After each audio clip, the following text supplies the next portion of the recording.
తర్వాత స్వాధ్యాయం, మీరన్నట్టు ఒక అక్షరాలు కూడా ఒక ఆయుధంలాగా పనిచేస్తూ ప్రతి ఒక్క మనిషిలో నిగూఢంగా ఉన్న అజ్ఞానాన్ని కూడా తుడిచివేస్తుంది.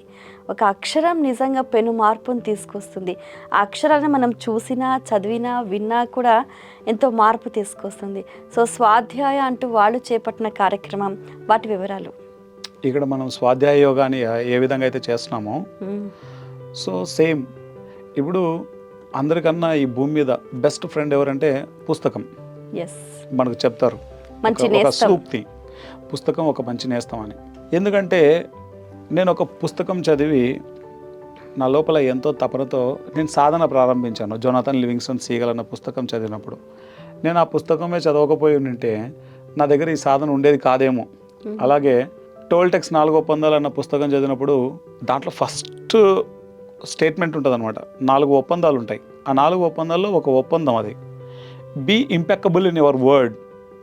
నీ వాక్కు సరిగ్గా ఉండాలి, నోరు తెరిస్తే, లేకపోతే నువ్వు నోరు ముయ్యాలి అని ఉంటుంది. వాక్కు దోషరహితంగా ఉండాలి అన్నది ఫస్ట్ ఒప్పందం. దాంట్లో డీటెయిల్డ్గా చెప్తారనమాట. నీ నోరు ఇప్పితే సరికాని మాట నువ్వు మాట్లాడితే దాని పర్యవసనాలు నువ్వు అనుభవించాల్సి ఉంటుంది. ఆ ఒక్కటి నేను చదవగానే అంతకు మునుపు ఎప్పుడు మాట్లాడుతుండేవాడిని. ఆ ఒక్క స్టేట్మెంట్తో నా నోరు మూసేసింది, ఆ జ్ఞానం నా నోరు మూసేసింది. ఎందుకంటే నేను నోరు విప్పితే ఏదైతే మాట్లాడుతున్నానో అది నేను మళ్ళీ నెక్స్ట్ అనుభవించాలి నేను. కాబట్టి ఆ నోరు బంద్ అయిపోయింది. అవసరం ఉంటే మాట్లాడతాను, లేకపోతే లేదు. ఈ విధంగా ఒక చిన్న విషయం ఇంత మార్పు తీసుకొస్తే ఈ భూమండలం మీద కోట్ల పుస్తకాలు ఉన్నాయి. ఈ జన్మ సరిపోదు పుస్తకాలు చదవడానికి.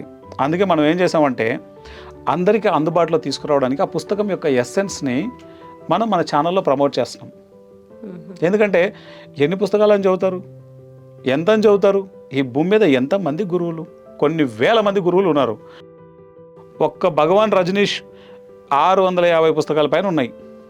ఒక్క భగవాన్ రజనీష్ 650 పుస్తకాలు. ఎన్ని వేల మంది గురువులు, ఎన్ని వందల పుస్తకాలు, ఇవన్నీ ఎప్పుడు చదవాలా?